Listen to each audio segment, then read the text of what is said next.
SEC clears Nasdaq's QBTC Bitcoin options, CFTC and OCC still block launch.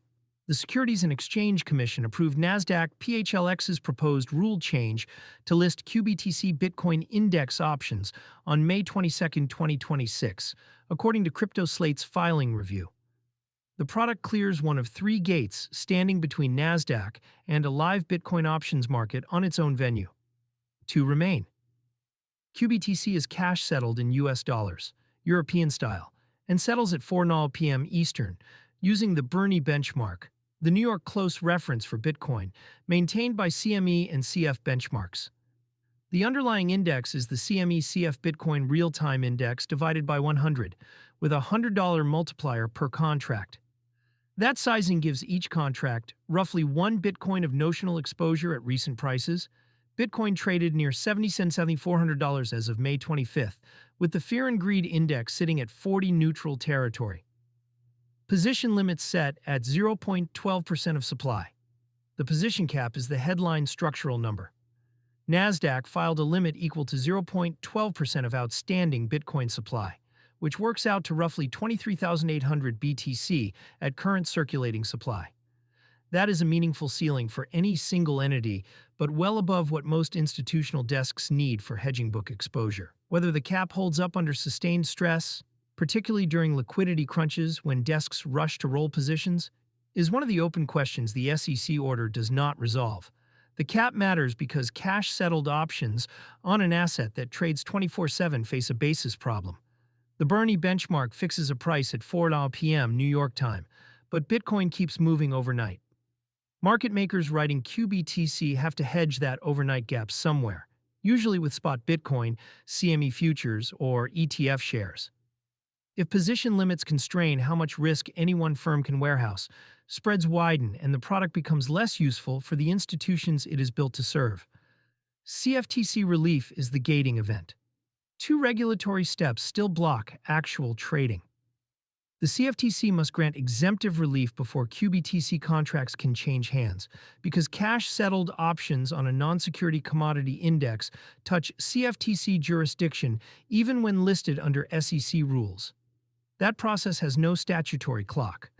The Options Clearing Corporation then needs to approve updates to its options disclosure document, the standardized risk document brokers must give customers before they trade options. Neither step is theoretically controversial after the SEC sign-off, but timing is the entire game. If CFTC relief stretches into late 2026, Nasdaq loses the launch window where the product could pull volume from competing venues before they entrench. CBO's competing Bitcoin index options and IBIT options on multiple venues already have liquidity. Coming in late with thin order books is the scenario that worries market makers. Wall Street's real fight sits with market maker capital. The CryptoSlate analysis frames the approval as the easier hurdle. The harder one is whether QBTC attracts enough market maker capital on day one to keep quoted spreads tight. Wide spreads on launch create a self-fulfilling problem. Institutions wait for liquidity before routing flow, and liquidity never arrives because there is no flow. That dynamic has killed otherwise well-designed products before. The competing reference point is IBIT options, which launched on Nasdaq in November 2024 and built meaningful open interest within weeks. IBIT had two structural advantages QBTC lacks. It referenced an existing ETF with billions in assets, and it benefited from the broader ETF options ecosystem retail brokers were already plumbed into. QBTC references an index, not a fund, which limits some retail distribution channels. For institutional desks, running stablecoin treasury operations, or self-custody spending products, regulated options venues matter because they offer a cleaner hedging path than perpetual swaps on offshore exchanges. A working U.S. options market on Bitcoin lowers the cost of running a Bitcoin-denominated balance sheet, which over time feeds into pricing on consumer products like crypto cards that sit on top of those treasuries. Timeline that actually matters. The realistic launch window for QBTC is now a function of CFTC processing speed plus OCC turnaround.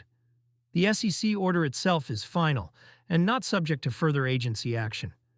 If CFTC moves within 60 to 90 days, Nasdaq could see live trading in late summer or early fall 2026.